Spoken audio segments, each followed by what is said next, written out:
Good morning, happy Friday. Welcome to the Pistol Light Chronicles. I'm Uncle Tats, and want to thank everybody for joining us throughout the week. I know Donald did a lengthy show yesterday as all the drama with the umpires unfolded. I'll give my 2 cents on it as the show goes on. But the Yankees did manage to win a very hard-fought series against the Yankees and the umpires, as I just previously stated. And this was one of those series. They had to go through this gauntlet as they go through these series. This was an important series to take on because the Yankees need to establish themselves. They've had probably one of the more challenging and underperforming summers that we've seen in a long time. You know, the June swoon, we always know that's going to come. It just kept going through July, through August, and going into this final month. It seems like, as I said the other day with Donald, this is one of those where they had to play like they were a playoff team, and they have been doing that. But the real hero of the series has got to be Trent Grisham. We got to talk about him because he has been absolutely on a tear. You can't, it seems like you can't get him out, and he rises to every big moment. I mean, the 3-run home run yesterday, it almost looked like it was scripted how well he did. And there's not much more you can say. You got to give him a contract. He's got to be able, they got to lock him up. I'm sorry. You know, I know it's going to clog up an outfield spot, but how do you let this guy walk? It's going to be extremely difficult. And Bellinger also with big moments. It's one of these where the Yankees have found themselves into, again, another constraining roster issue where now you're going to have too many guys to play. And it always says, you know, we always use that term, you know, it's as it just left my head. It is Friday. It's been a long week. You know, they're good problems to have, and you know, my response to that is always, it's a good problem to have until you have to solve the problem, and that's where it gets a little murky in the water. But you know, it's something that the Yankees will have to worry about in the off season. Not at the moment right now, because in the moment right now, the Yankees are clicking. And the offense is just there. And they're able to put up runs.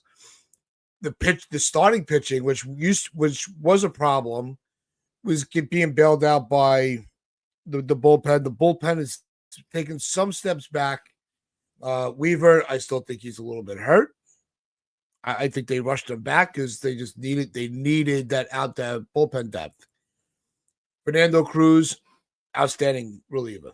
Outstanding. Bednar, little shaky yesterday. I know there's some fans that are still not convinced that he's that lockdown closer, but there aren't really many lockdown closers in the game anymore. So it is what it is with him. He was able to get the job done. He did not have his fastball yesterday. He had to rely on more of his secondary pitches, and he was able to really escape the danger of blowing that game. And regardless, it's a win. It's a series win. And that's what we need going into Toronto. They need to go into these divisional series now with Toronto and Boston. They need to have that confidence where, yeah, we don't count us out. We can beat these good teams. We can beat the better teams of baseball. And I think that they're going into this next series with that confidence. But my confidence is always with our subscribers. So if you want to join our channel, I'm going to start shouting out some of these comments as we go into the show. Just make sure you go over on YouTube if you're watching on Facebook or on X. Hit that sub button and join the discussion on there. Help us boost the subs as we are trying to grow this channel and get these shows out to more and more people. So let's kick it off on the comments with Elliot. We'll go with Elliot here. Yankees look like they're putting it together. The key is timing. The pitching, fielding, the lineups, getting hot at the right time. Spencer, you are absolutely right. It is all about getting hot at the right time. The Yankees are. Um, there's nothing. There's nothing you can't say negative about the way this team is playing right now. You nitpick some players, but as long as they're putting the W in the win column, you gotta take what you can. Healing men's hearts. What's going on? Healing was outfield is going to be crowded. Someone is not going to be here next year. Let Bellinger walk for Grish? Question mark. Yankees like to stick to their budget. That's true. That is true. But there is a way that you may be able to keep both of them. And it's going to be crowded. There's no doubt about it. The outfield is looking like it could be a very crowded outfield the way that Bellinger and Grisham are playing. So but that's an off-season problem. The Yankees have in-season problems right now as they try to navigate through Toronto and Boston, because we are 3 games back on Toronto and we have 3 games up with that. So we can really take command these next few games if we're able to sweep. Even if we don't sweep, just take 2 out of 3. Just take 2 out of 3. And speaking of 2 out of 3, because Rob is at work, so you will have 2 out of 3 of the Pitch Eye Chronicle hosts. I'm going to bring in right now my bestie Donald. So let me just switch the screen so we are all on the same. There we go. Donald, good morning. How you doing, buddy? Morning, guys. What about that? What about that? 2 out of 3 against the Astros. Let's go. No, Donald, I was saying, the way Grisham, we've had this conversation for a few weeks now, but it continues to be on the forefront of the minds. Is how do you just let one of these 2 guys walk to free up your outfield? Like, how do you choose? It's like trying to pick a favorite child. Right. And as a parent, it's you can't do it. I mean, that was a really good question that was posed to me in the show that I did the other day, and it's a very good point. Like, where are you with it? Because they both deserve contracts. Grisham's unbelievable. He's so clutch. Grisham is so clutch. And then you look at Bellinger, and Bellinger's been the man. Like he's been one of the most important players this year. Incredibly versatile, great attitude. You want to keep them long term, but if you had to choose one, I'd still probably go Bellinger just because of the sample size. But Grisham's making it very difficult to think about moving on from, because he's just been outrageous. Yeah, it's the only way it really does solve itself, because like I said, I've been saying this for a little while. And I just said it again for the audience today. They always say it's a good problem to have, and my response is until you have to solve the problem. But and it's an unfortunate truth that it gets to that point. But no, it is going to be hard. The only way is if you re-sign Bellinger, you use him for first base. And so and that'll free up the outfield spot because you would still be able to utilize either Dominguez or Jones. I don't want to auto insert Jones because it's the Yankees. You never know what they're going to do. Very true. But I would have a hard time moving Bellinger out of the outfield just because of how I know defensively he's like a wizard. This has been great. And he plays a flawless center field as well, Bellinger. So, I don't know. I mean, you could make it work. Whereas you tell Spencer Jones, you are now a full-time first baseman, and get him to work at first base full time. And then Bellinger can come in and do a job there but it means that you also don't take him out of that outfield trio. Dude, it's tough. It's not easy to decide because Nope.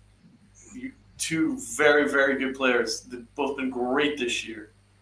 Um, you can make the argument that both of them deserve to have been all stars actually. Um, but Grisham's just been outrageous. 30 home runs, 30, and there's Yep. still a month to go. 30, outrageous. He's been that spark plug. He Yeah. has, especially in this stretch. I mean, if there was ever a time you wanted to see, Grisham just go nuts, it's now. And it's vital to the success of this organization. Uh-huh. If they're gonna be able to turn around and have the fans feel good about this year, it's going to be because of the unexpected play from Grisham. It's the unexpected play because I mean Rice has been not tearing it up all year, but he's had more better moments than terrible. Uh-huh. So Rice is one of those guys. We now know what we have with him. We've been able to. I think the only one that's still got that question mark is going to be Dominguez because he's kind of had to take a back seat. And I do want to, as much as we want to be excited that they took 2 out of 3 from the Astros, there's still, unfortunately, some negatives to talk about. We tried staying away from them the other day because we were just really excited about that win. And you had the impromptu Yanktified yesterday. And if you missed it, go back and check it out after the show. Because Donald broke everything down sideways, diagonal. So you definitely don't want to miss out on any of his takes from yesterday. But Donald, I do want to go back and go through some of these comments with you real quick Sure. because it is all about our supporters. That's why we come on these shows. So, want to say good morning to Mr. Barros. Nice series win. Now comes the big test, Toronto.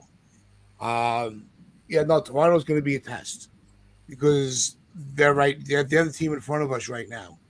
My question to everybody, Donald, and yourself: what's your confidence level on a scale of 1 to 10? How confident you feel in the way this team played in Houston, now playing Toronto? Fully played well. Um, I felt that if the Yankees won the rubber match, then it actually tells me that this team is actually for real. Um, and they did. So I'm not going to walk that back. This team might be for real. Um, how they handled adversity. I thought they handled adversity really, really well. I mean, the there was a lot of adversity in Game 2 with the umpire, Aaron Boone, all those kind of things. And I think that they overcome that really, really well. The disappointment of losing that game, especially on a terrible call. I wanted to see how the Yankees respond to that. I would have felt that maybe the Yankees of maybe earlier this year, the Yankees of yesteryear would have just rolled over and lost the rubber match, but they didn't. They dominated. And to be fair, I think if you're looking at it very, very like objectively, I think the Yankees dominated the series overall. I know 2 out of 3 tells you that, but to be fair, like they could easily have swept them. Yeah, Even with that umpire, they could have swept them just with the bullpen. So we obviously still have issues. Our bullpen's a problem. Aaron Boone's management of the bullpen is a problem. We get that, but I felt that the way that the Yankees responded to the whole series, they played hard, they played well overall. A couple of miscues, but it is still the Yankees that we're talking about. They're not going to suddenly change their identity. They've made a lot of mistakes in the past defensively, but overall, they've handled adversity great. Their tails are up, and a lot of things are cooking in their favor. You know, the back end of their bullpen I like with Bednar. I really like Cruz. I would use Cruz more in the 8th inning rather than Weaver. Cruz has just got that like fire in his belly and that electric splitter. So I quite like the bullpen. I think the starting rotation has been excellent. you can't argue with what our rotation has done. I mean, Max Fried and Rodon have absolutely led that rotation. And then you've got Schlittler, who's excellent, excellent young rookie. Weaver has been okay, much better than he was last year. So, it's really difficult to complain too much about the starting rotation. Very happy with that. Luis Gil's back, as far as I'm concerned. And the lineup, dude, like, I would say like 8 out of 9 guys are productive. If Anthony Volpe is in the lineup, 8 out of 9 guys are productive. Yeah. If Caballero's in the lineup instead of Volpe, then 9 out of 9 guys are productive. So that's like, you can't really argue. Like the whole lineup is cooking too. So like the tools are there, and the chemistry is coming together. There's things there that you can build off of and believe that, wow, this team actually could be a good team. I can see it. I can feel it. There's a good team there. They have to overcome things, which they shouldn't need to, but that's on another matter. But just in terms of talent's there. They're looking for real, and there's no reason why they couldn't give the Blue Jays a heck of a series. Yeah, no, it should have been, and Jared made the comment earlier. I want to scroll back up and pull it up. But it should have been a sweep. Yep. And if it wasn't for some, bad calls that, from the if it wasn't for that game with the umpire, it really would have been. And unfortunately it wasn't. That it is what it is. Where the hell? There we go. Like, I knew I had. Because I'm happy the Yankees took 2 out of 3 from the Astros, but this should have been a sweep. Real quick, because Bounce spent a lot of time on it yesterday. I don't want to have the show take over and us be repetitive on it, because there's still other things that went on throughout the series. But my quick take on that middle game is, one, the umpire probably should not have been on that squad, since he's such an avid Red Sox fan. I'll just put that out there. Right? The pictures came out. They are what they are. And shockingly, he ended up deleting his Facebook account before anybody got any more pictures of him hanging out at Fenway. So you got that speculation. But regardless of the umpire, as a pitcher, shouldn't you know what the zones are? You should know how he's calling the game. I can't. I'm sorry, I can't believe it, because the zone was so inconsistent. The zone was different in the first 5 innings than it was in the last 4. It was very inconsistent. So the things that were being called a ball were later being called a strike, and then vice versa. That's partly why the Yankees were so frustrated. You can work with an umpire that has a weird zone, as long as it's consistent 1 through 9 innings. If it's inconsistent, that's when you have a problem. Let's face it. That umpire has a lot to answer for, and let's talk about that umpire, because he actually reared his ugly head again yesterday. So that's what I wanted to lead into. Yeah, still very much a pertinent issue. So, Tats, give me your thoughts on the umpire and what action should be taken. Look, I think it should be a suspension. I think I think the first punishment should be an automatic benching for the postseason. You cannot let him call a postseason game. Agreed. Right? If that's the only punishment they give, I can live with that. But these umpires there's no accountability. We scream about our owners, our front office. Yeah. All down the line to the bat boy. All we ask for is accountability. The umpires have to have the same thing. It's not the umpire show. Enough. Yeah. This is why they need that ABS system. Yeah. This is that game was the perfect game. To finish what I was going to lead into with that, pitchers, make your pitches. And if it was any other pitcher than Williams, if they were doing this to a Bednar or a Cruz, I'd probably be more in an uproar, even though I'm still pissed off. But Williams doesn't have He doesn't have enough in his savings account for me to just give him a clear "it wasn't your fault" mentality. That's my honest take on it, because I don't trust Williams in a position like that to begin with. So I had already had that feeling that he was going to struggle in that game. And if it wasn't for the umpire, maybe he gets out of it, maybe he doesn't. But when you had Boone had to go to Duvall and then the balk. I mean, it was just the bullpen itself did not help themselves when you had such a terrible umpire behind the plate.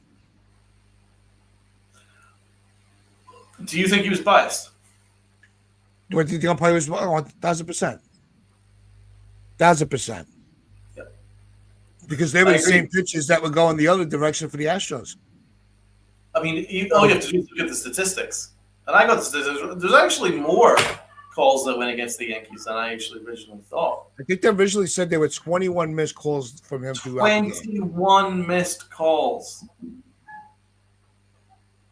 20. It was like over 73% of the calls went in the Astros' favor. Now, I do think that the Yankees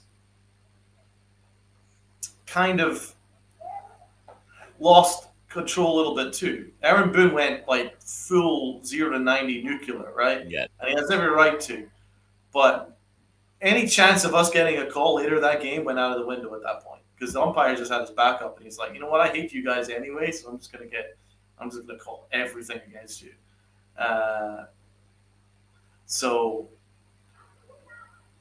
I think that's what it is. I think that's what happened. The umpire completely lost control of that game. He completely lost control of the game.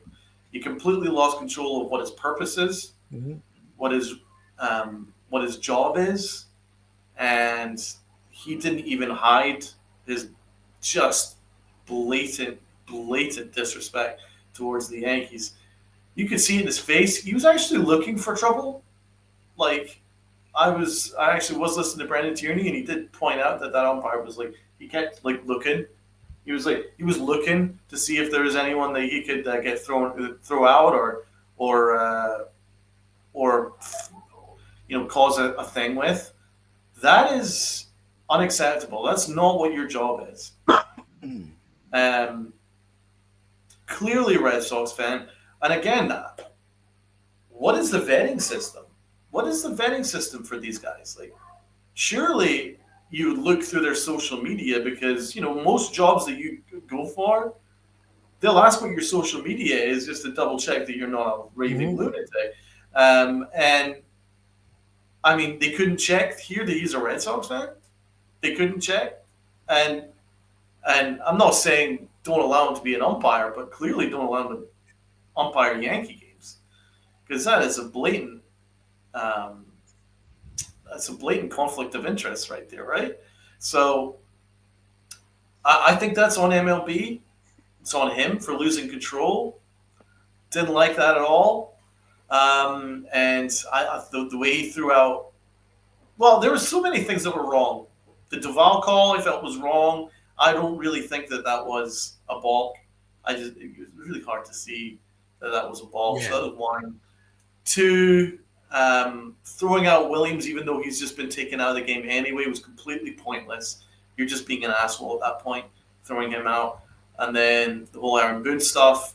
And then, of course, the scandalous call to take the bat out of Stanton's hand by calling Jazz out on a ball. It was a ball, and Stanton had an opportunity to win the game. So there was something really dodgy there. And then if that wasn't enough, even though he called like 73% of calls against the Yankees, if that wasn't enough, the next day he interfered as well. Blatantly wrong call. What did you think of that call, Tats? That's what I really want to focus on today, because, I mean, you can't argue balls and strikes, but a catch is a fucking catch, bro. That ball was caught and then dropped on a transfer. So we've seen so many times, at second base when turning a double play, they'll call the runner at second out and then, just have it as a fielder's choice on the transfer. I mean, the slow motion, there was no doubt that he had caught that ball. Yeah. And if there was, I would say so. I would say, it's a tricky play. I would be very honest about it. I always try to be. I'll give you my pure honest take. That was such, oh my. And as soon as I saw who the third base umpire was, I'm like, of course, it had to be him standing there. It's bullshit. It seems like, we always joke around when you're bringing when you have a player on their first play, the ball's going to find you. It's the same way with the umpire with this series. No matter where he was, there was some critical moment that he decided to make it about himself. It was clear that he caught the ball and it was dropped on the transfer. Yeah, I don't know how he missed that. That's basic baseball. It was Little League can tell you the same thing. But the good news is, John Boy Media picked up on that, and that will mean that it will get through MLB. They can't miss it now, so there's a better chance of that guy getting looked at. If it continues to trend on social media and that stuff like that, then Walsh will get outed for the cheat that he is. And he was a cheat. Absolutely a cheat. Thing is, I really hate to go and blame the umpires. I really just don't like to do it. And I don't see the point in it. I usually try and hold the Yankees accountable for their own mistakes. And, hey, they make more than their fair share over the course of the series. But, I put game 2 like 75% on Boone in the bullpen, just 25% on the umpire. Now that I think about it, it's probably more like 65-35. You know what I'm saying? And then it's increased even further with game 3. Just, no way you can give him the benefit of the doubt now after that. That was him just being, let's be face it, he's just being a prick just for the sake of being a prick. And the fact that we won the series despite that was incredibly impressive. And Tats, what was that stuff with the bat? What was that stuff with the Astros bat? I don't think they ever announced what the hell they were talking about. Because I'm listening on the radio. I'm at work. Right. And even, on the radio, they're going, we don't even know. Like, there's been no mention of what the delay was for. What, they put a sticker on the back and they confiscated it. And then it just, after the game ended and the Astros lost, the whole situation just seemed to disappear with no explanation whatsoever. Funny that. If they would have won, then what would they have said? Would they have to go and explain themselves? Like, it looked like there was a mark on the bat. I saw right next. There was a picture. It looked like there was it was shaved off a little bit, because you had the black bat and you could see the tan on it. Yep. And it's not like it got chipped on the hit. Like, it looked like it was the bat was altered, but there's been no explanation. There's been no discussion about it whatsoever. So it wouldn't be the Astros without those kind of questions, right? No, between that and I'm like, that's why I had to say I'm like, they beat the Astros and the umpires, because it's just the way that the series played out. It's the truth. That is absolutely true. The Yankees still won the game if that at bat where they had to take the bat away. Oh, if it would have spiraled out and the Astros won, it'd be different. Right. The enamel was shaved. So that changed the way the contact is made. That wouldn't be the Astros without a little bit of controversy. A little bit of controversy and a little bit of sweeping it right under the rug like it didn't happen. That wouldn't be the Astros, would it? I mean, even when you try and give them the benefit of the doubt, they go and do something like they have like really dodgy series. I don't know what's going on with that organization, but It's not our job to worry about that. I'm just glad the Yankees managed to overcome a lot of adversity. They did themselves proud. Christian was great. Bellinger was Yep. great. Pitching was great by and large. Um, so we managed to overcome that cheating umpire. I would love to know what will happen with that umpire. Will anything happen? Nothing. He'll be in the next series that he's assigned to, and just move on. I better not see him in the Yankee Boston series. Oh boy! Now that Could would you be could you fucking imagine, bro? that would be. I wouldn't put that Could past me. you imagine him behind home plate, Yankees, Red Sox? I would. There'd be a riot. Yeah, Mark's got a good point because I mean I don't really know much about that bat thing. It was a little weird, but not saying No, he but it did was it. just obvious. It was pretty noticeable that in the dugout Yeah, it should have been used. It's a great point. because the Um, player wasn't ejected. So if it was something egregious, I think they would have removed the player from the game and called. It would have been a George Brett moment. like Uh, that Walsh would run in and intervene in favor of the Astros. That was the whole point of yeah, that. yeah. He was making sure that the Red Sox could get a nose up on the wild card over the Yankees after that series. That was his raison d'etre, and it didn't work for him. So really sorry, Walshy. Better luck next time.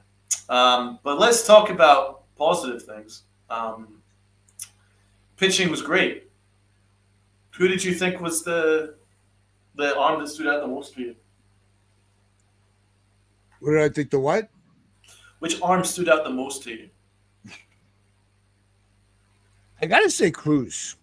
I think Cruz looked really good. I also want to give credit to Rodon. He is, he does lead the American League in wins with 15 now. But I think that with Cruz coming back into the fold, his intensity is unmatched. Yeah, He's Fernando Cruz has really been impressive since 16. Sorry, um, has really been impressive since coming off the IL. dude, he's a machine. He's turned into a beast this season. They're on a Yeah, spot on. He's turned into a beast.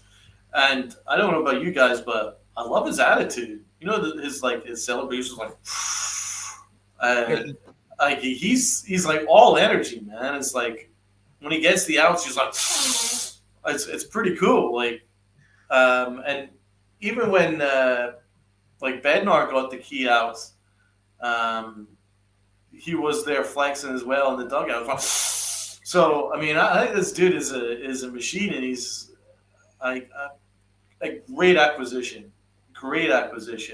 And I'll be honest, I think the Yankees should be using him in the eighth. Um, and maybe that's a good question to pose to you and the rest of the chat. How would you align the bullpen for Aaron Boone? Because obviously we all critique Aaron Boone's bullpen management. I think he it's makes it I so think easy. it's I think it's nigh on dreadful. I'll be honest. I think his bullpen management is dreadful. Nigh on I would dire. go But if I had to go right how would we now. do it to make it better for him? So my thinking is eighth inning Cruz, ninth inning Bednar. How do we fix it? How do you sort out the sixth and the seventh inning? So Uncle Taz.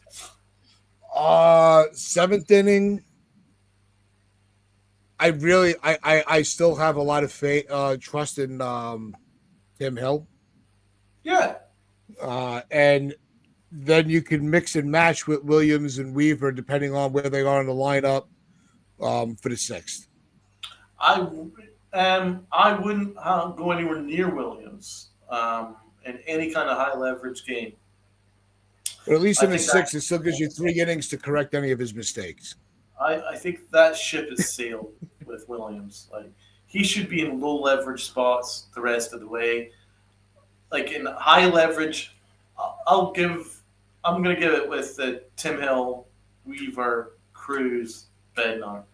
That's probably how I would do it. Um, so, are you saying that you would try and work in Devin Williams? It would be situational between him and Weaver because the both of them have kind of been very disappointing. Yeah. I would favor Weaver because I think he has more stock. Um, so especially with us, I think he's built up enough stock where we can kind of see where he goes. Yeah, let's not forget Leiter Jr. either. Um, I don't really trust him. Weaver? Lighter. I'm still not Oh, 100% trust. Leiter? No, I'm still on the fence with him. It's got to be a very low leverage situation. Yeah. It's the same thing with Williams. If the pitcher, say you have an outing from Warren, and he's going into, he's in the sixth inning, he's just gassed. He's got 80, mid 80s in pitch count. But the Yankees have like a 5-run lead in the sixth. Then you bring in Williams to finish out the inning. Yeah. You know what I mean? If it's a tie game, then you may go to Leiter or start, or bring in Hill early. One of those situations. Lighter. Way Williams. I Oh, think yeah. I think Williams and Duvall, I'm trying to avoid at all costs, unless it's a lopsided game and you want to give one of your big guys a break. Duvall's a tough one because, like, We he's were great. happy for him, and he's definitely let me His down. stuff is great, but I don't know whether the umpire kind of screwed him over with the balk, and several calls like that. And then, of course, there was a play where Austin Wells should have made a play behind the plate and bounced past them, and it led to another run. So maybe Duvall has had a little bit of bad luck, but he really needs to locate his stuff better. And so until then, I'm not quite sure how to work that. I would definitely use him in higher leverage spots than I would Devin Williams. Devin Williams for me is like that should be out of the question now. Like a 5.66 ERA, like that stuff is not acceptable. Williams far away. I would try and work in Duvall maybe in the seventh inning or something like that, along with Weaver. Yeah, the guys I've mentioned, Duvall, Williams, Leiter, I'll put in there with little hesitancy because he's had some outings where he's been really impressive. So he has the stuff. Those are my low leverage pitches. I'm sorry. I'm not switching it up. These Yeah, games are too critical. You can't we're here to win a championship, not protect your feelings. absolutely. And this is crunch time. So I don't care. I don't care what money you're making. You know, my top three pitches that in the pen that I trust right now is Bednar, Tim Hill, and Fernando Cruz. So those are the guys I want to see in the seventh, eighth, and ninth to lock it down. Because those guys, who else? Who else can you take out and insert that you have the utmost confidence can get those 9 outs? I can't think of one. No, you're right. Now, I do agree with Welkin here. Command and location is the hardest thing for No, pitchers to sure. fix. That Deval thing, that might be an off-season fix at this stage. I'm not quite sure if he can fix it on the fly because he's clearly got some command issues. Um, that might be an off-season fix. As of right now, I'm pretty much set on um, long/mid relief Tim Hill. Um, then you go with Weaver, Duvall. Weaver and Duvall, you can alternate. Um, and then you go Cruz in the eighth, Bednar ninth. I like that. I think it works. Could work. Um, one thing is clear though, Williams should be nowhere near any high leverage spots anymore, Mm-mm. and that should be like that shouldn't even be a question anymore. Like at this stage, all he does is put the Yankees in awful positions. I mean, I was looking at it. How many games has he blown for the Yankees, you would say that he's been responsible for between 8 and 10 losses this year. Yeah, I don't go by the blown saves because you got to think of how many they might have pulled out the game, in the next inning or in extras. Yeah. But he is really he's put the Yankees' backs against the wall more than he's carried them on his back, and that's not going to build any trust amongst the fans. And you Williams is because we were so hyped up to have finally have a legitimate closer, Yep. and we had to go get two more in the trade deadline with Duvall and Bednar. Duvall's been struggling, but he's also, like you said, and to his credit, he's had some bad luck. Yeah. Spawn. Let's give a shout out to Stevie B. Thank you so much for the compliment, man. 13 likes, smack the likes, hit the emojis, enjoy the chat. Uncle Tats and Donald are killing it. Thank you so much, Stevie B. I really do appreciate your support, man. If you guys could take his advice and hit that like button for us. We want to continue to drive up those likes. So everybody, please take that opportunity to hit that like button. If you're watching it on Facebook or on X, hop on over YouTube and hit that like button. Helps the algorithm. Yeah. And if you don't hit the like button, Boone's going to bring in Williams at a bases loaded, no out situation in the ninth. Do you want that? Do you guys want that? No. Hit that like button. Smack the like button. So we had just bringing up Nathaniel's comment here. What's going on, Nathaniel? Bednar was a non-closer situation. Duvall, who was good stuff, but awful control. Well, that's why we're saying it's not the resume has to. You can't focus solely on the resume at this point. It's about who's giving you the best opportunity to win the game. Bednar has shown more in the time that he's here that he can handle the pressure of the ninth. Where Duvall is starting to struggle, he came here, he's kind of struggling a little bit, with some bad luck involved. So it's not like he's a total, it was a bust of a trade. I think that book is still open on him to make that improvement. But until then, Duvall has to get into more low-level situations where he has less pressure where he can figure things out. Like I said, Bednar really didn't have his fastball last night. So he had to make the adjustment in inning and rely on his secondary stuff. His curve was filthy. So Bednar has the moxie to make that quick adjustment that we have not seen from Duvall. So that's why the trust goes one way more than the other, in my opinion. Sunil, there's nothing I could do about the light coming in and out, man. Yeah. Well, tell the sun to go away for an hour. Yeah, I can't do anything about the glare of the sun and the shades. I mean, I don't know. I don't really want to sit in darkness, so I do apologize.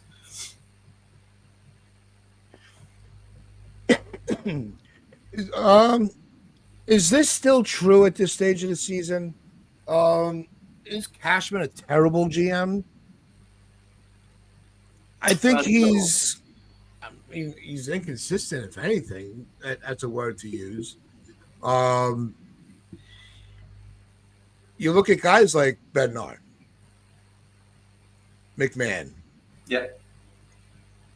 Caballero. Not making a move, not trading Grisham when the call was made, asking about him. So, because there was a rumor, it was never confirmed, but the rumor went out that there was a quick conversation about Grisham and Brett Beatty in the Mets. Oh, okay. That never came, never went to fruition, so it never really made it to the headline. So is he a terrible GM? No, I don't think he's a terrible GM. My brother, Robinho, the sun affects the lighting. What a wild concept. Right? There you go, man. Cooked from Rob again. Rob, I miss you, bro. We do miss you, man. We do miss you. Come back. Yeah, you're right. You're spot on. The way I look at Brian Cashman is like you look at a lot of the moves, and a lot of the moves have been good. Like Caballero, I think is a great trade. Bednar, how can you argue? Really good. Um, I mean, McMahon has been good. I mean, we didn't really get it. How about this for a trade? Cody Bellinger trade. We got him for Cody Potey. Cody Bellinger for Potey. What's Potey doing now? I can guarantee you he is not a Chicago Cub. So that was a heck of a trade, an absolute steal. So he has these moments. The Grisham trade, I mean, that was part of the Juan Soto deal. Juan Soto was a big reason why they made the World Series last year, and now Grisham is a big reason why the Yankees are even a competitive team this year. I think we could say that was a trade that we won. Absolutely, he actually makes trades that win.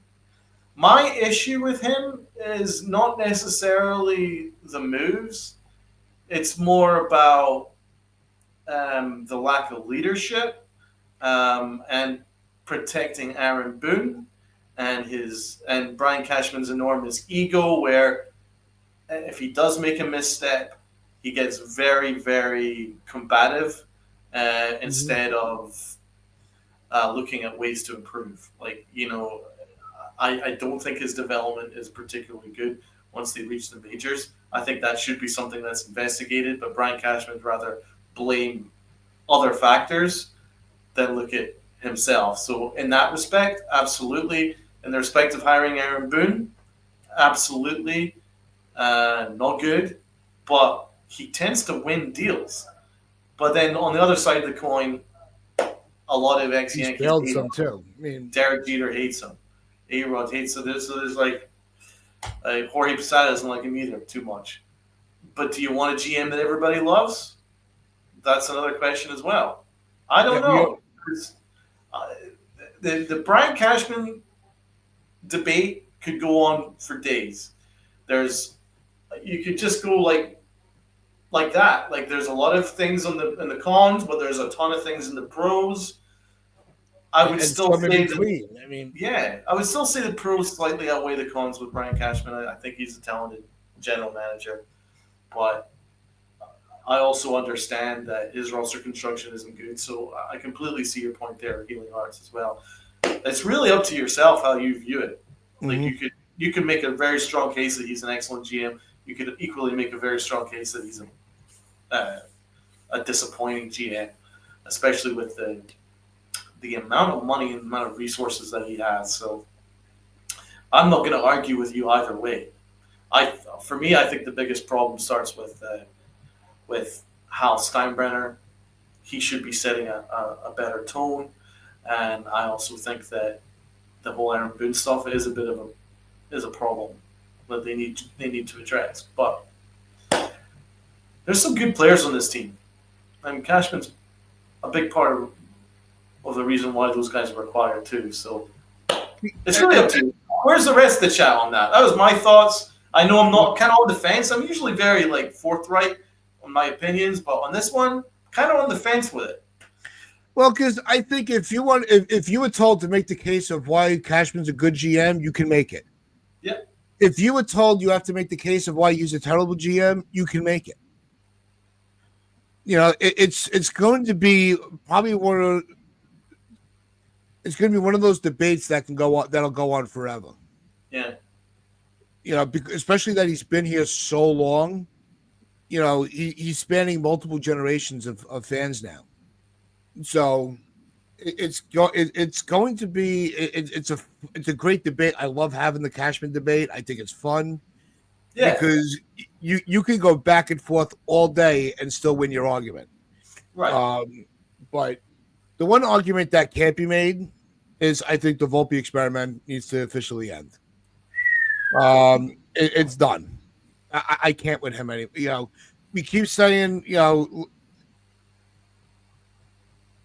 I tried teasing the idea as much as I threw up on my mouth a little bit the other day when I was like, after we made that one mistake, he kind of cleaned up his defense.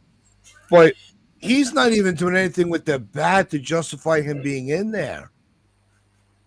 He's just completely done. He was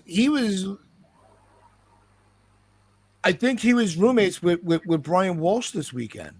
With this series. Devin Williams. Him and David, yeah, they were all in bunk beds having a slumber party, thinking about how they could fuck the Yankees over. Like that's Volpe right now. John Doe, Volpe has zero redeeming qualities. He's as close to a 0-2 player as it gets. But I think as we're coming to the end, almost to the end of year 3, and there's very little to defend him about. Yeah. All right, so he had a fairly good, postseason last year.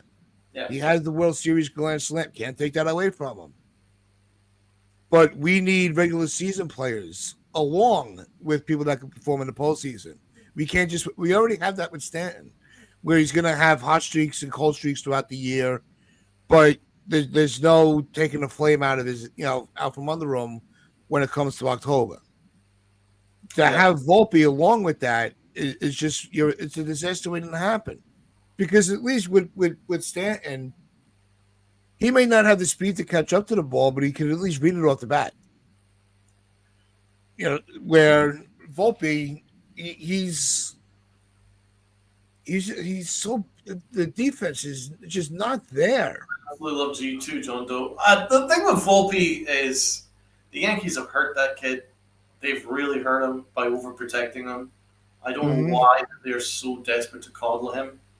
I can really see him dark now. But it's true. It's like the Yankees have coddled that kid.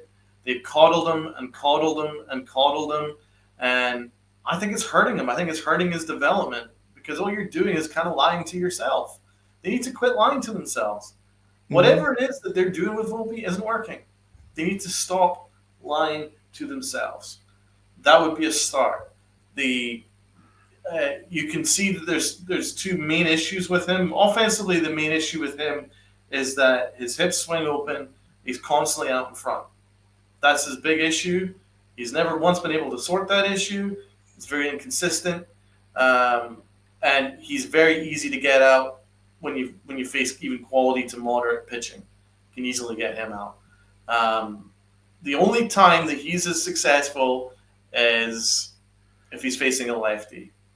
And the ball's kind of coming in on him so that when he does go out in front, he's still able to get some wood on the ball, run into 1 or 2 home runs.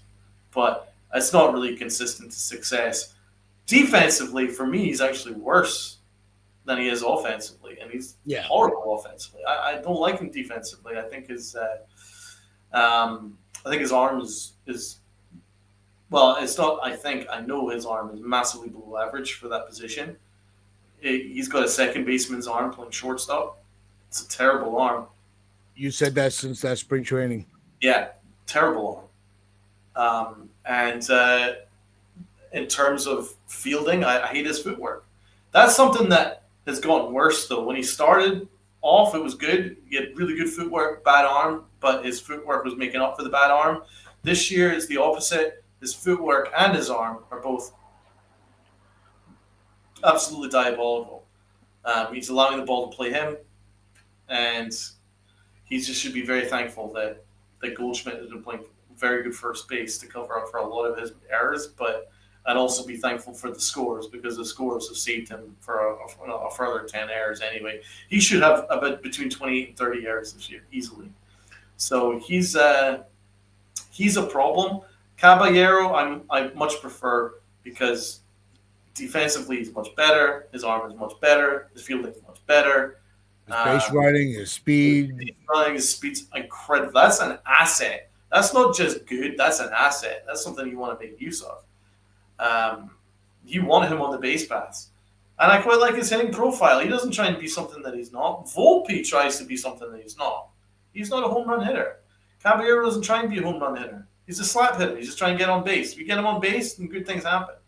A single suddenly turns into a double turns into a triple, just because of how good Caballero is on the base paths. That's an asset that you should probably make use of more. But, the Yankees in there have their favorites, and Volpe is their favorite. And it's to their detriment. There's no doubt about it. Volpe is not a good baseball player. Yeah, and what's going on, Dev? I see you in the chat. Don't worry about it. We're not ignoring you.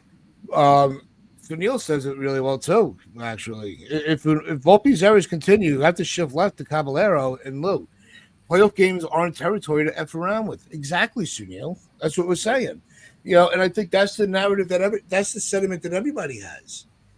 Is sorry, this is crunch time. I don't care if you cry that you're not in the lineup. I just care if we get a W at the end of the game. I don't care. Give me the best option to win. If you're not the best option, too bad, so sad. Try harder. I got a championship win. I got Judge and Cole in my prime. I got having career year from Grisham. A comeback season. I don't know if it's a comeback season because Bellinger's been a phenomenal player his whole career, but he's putting together one of his better years in his career. He's not like the Dodgers MVP year, but he's not far from that. And you're getting production from Rice that nobody expected, and you're going into the last month with a healthy Stanton. Yep. What more can we ask for from fans? All we ask for is a little confidence on the field. You have Caballero, use him, and he came from Tampa. He's familiar with the East Division. He's played these teams before. He understands their tendencies.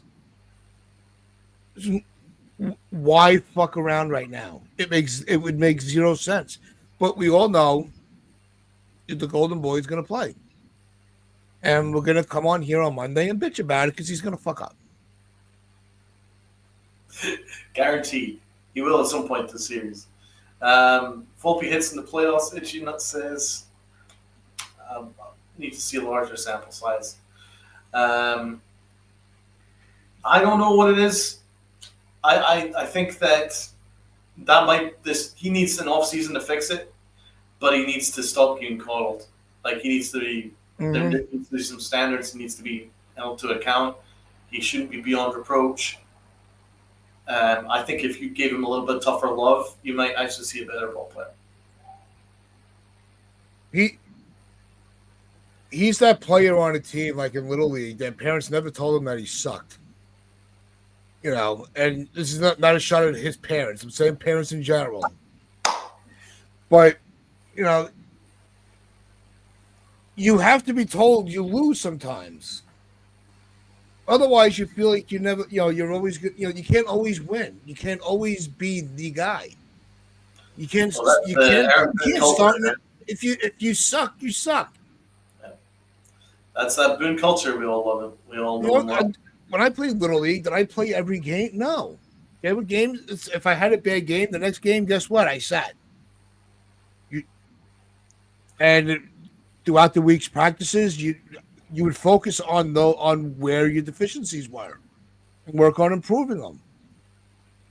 And if you did well enough, you got yourself back in the lineup. If not, keep practicing. It's not hard. Should we close out the episode doing a very quick rundown of who our awards are for the series? Oh, I think we could do. I think we have time for that. Yeah, give it 5 minutes. We'll do a quick run. Yep. Who'd be your MVP, Uncle Tats? Christian. Yep, nice and easy. MVP, Christian. Low-key MVP. Bellinger. Can't argue with that either. Bellinger, low-key MVP. Clutch Award. Cruz. Ooh, okay. I like that.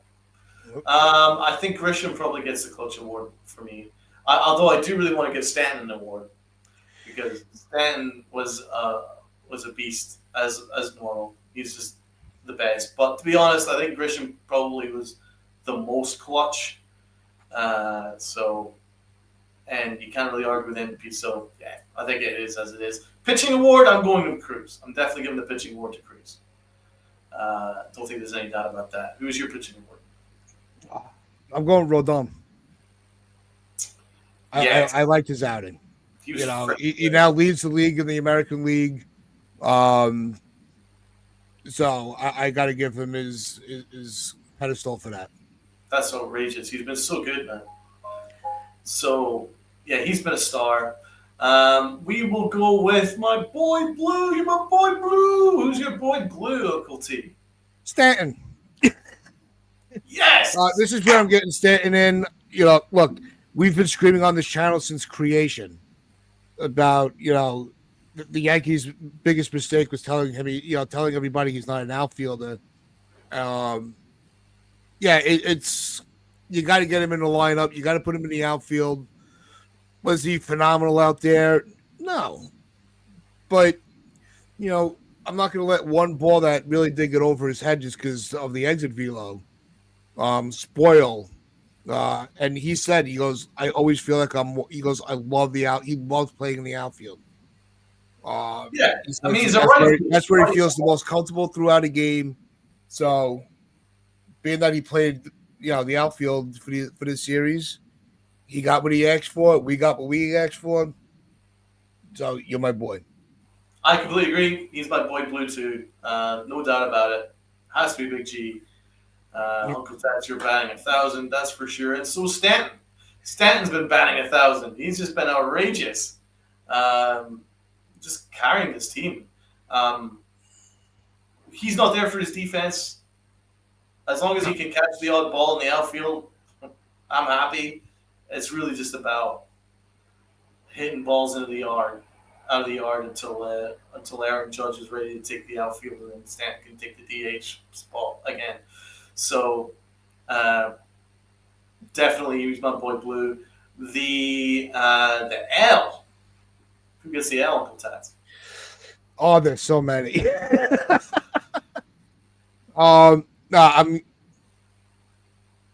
No, the L is tough.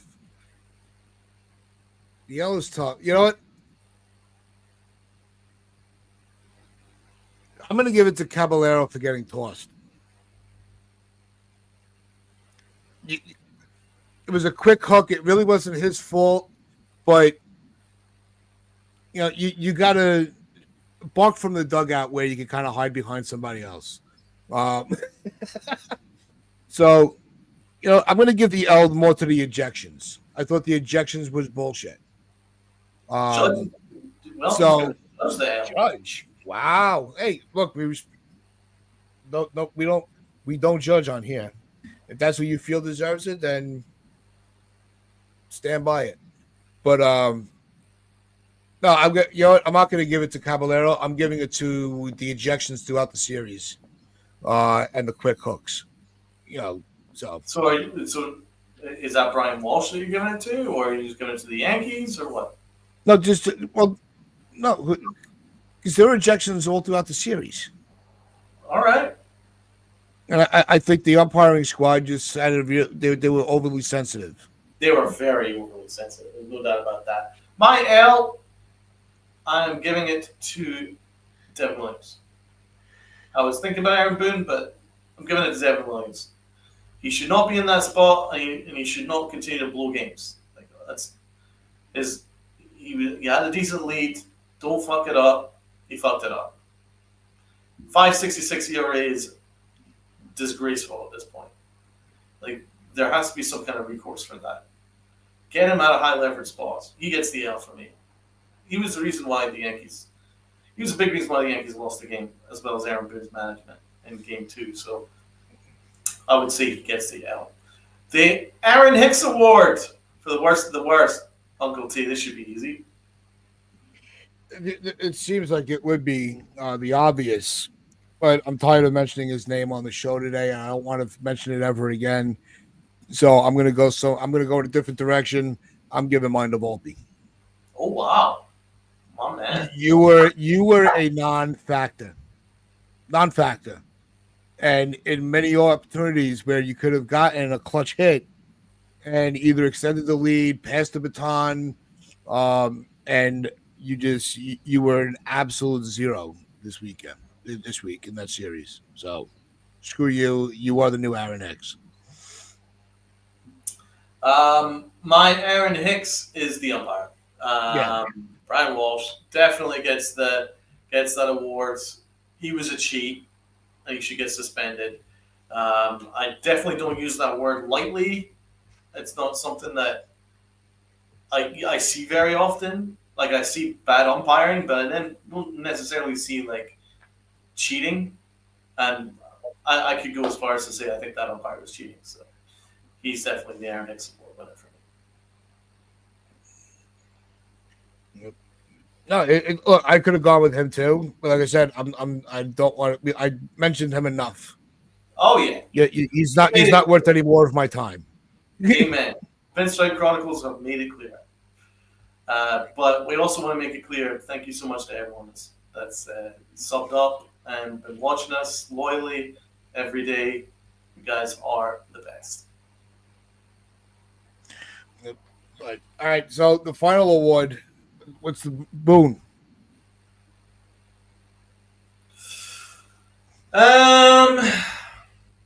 Well, he was culpable for game 2, no question about it. But the mentality was pretty good.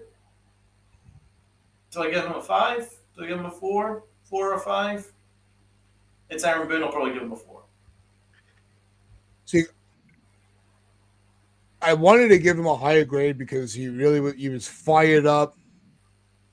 The team did win the series, but I got to give him a 5. I think he lost points with his use of the bullpen, and the fact that he continues to run Volpe out there. You're going to always lose a point for that. So I'm giving him a 5 because I like that.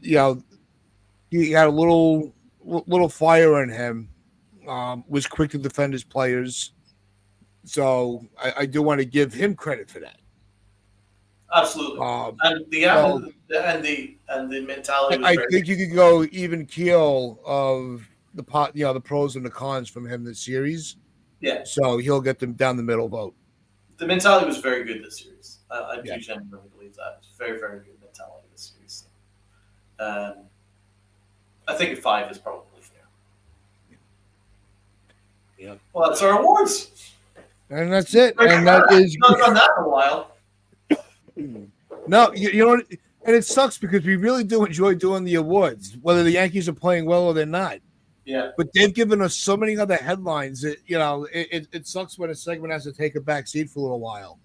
But we do appreciate everybody that still participates in the award segment. If you do want to participate, it's very easy.